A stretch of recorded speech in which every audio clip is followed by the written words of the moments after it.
Welcome to your weekly fantasy football recap. I'm your host, Grim Barflow. Well, folks, that's it.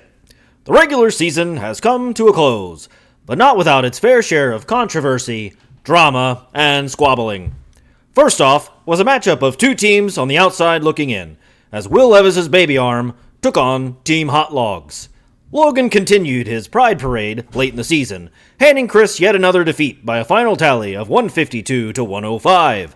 Following his victory, Logan was quoted as saying, "My season's downfall was no depth at running back and lineup tinkering, so I've been studying the craft. It's only my third season, so I'm trying to grasp the nuances of it." Next step for both of these managers is the Toilet Bowl, where they'll face each other yet again in the first round. Next up, the controversial Chuck taking on the can't-be-bothered Cody. Chuck initially sat his whole roster with the hopes of keeping our reigning champions out of the playoffs, but after a strong showing on Sunday from Alex, decided to roster just 4 players: Travis Kelce, Quentin Johnston, Jamar Chase, and Uncle Rico Dowdle.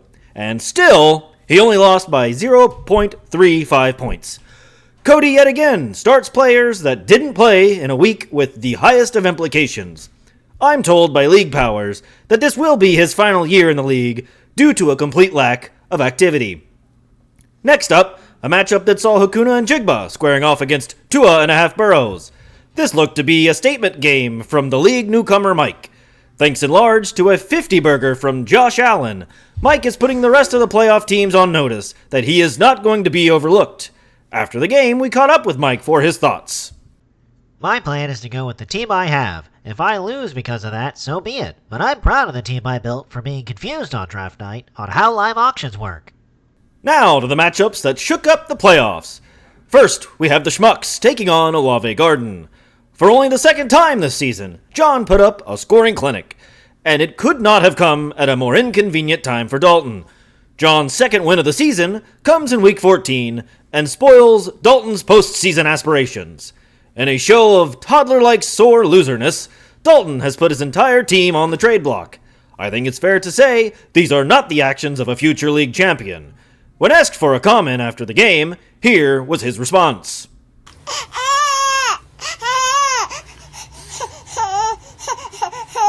Now to Pax Interference for this week's Game of the Week. Pax? Thanks, Krim. This week we have a battle between the top-seeded Critical Hits and playoff hopeful Seymour Audible.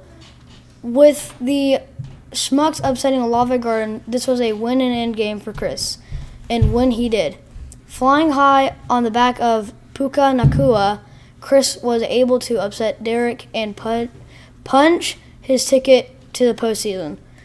When asked about what motivated Chris, he was quoted as saying, "I'm upset every week. I lose because of what will be said about me in the recap."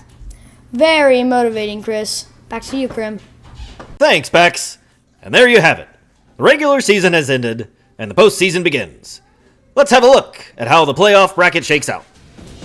Divisional winners Chuck and Derek will be enjoying the free win this week as they watch the others duke it out. Overall 2-seed Derek will face the winner between the unworthy Cody and the surprising Mike, while Chuck will see the winner between defending champions Alex and the inaugural belt holder Chris. 3 teams looking to etch their name into the title for yet another time, and 3 teams looking for their first invitation to eternity. Congratulations to all teams making the playoffs, and best of luck, competitors!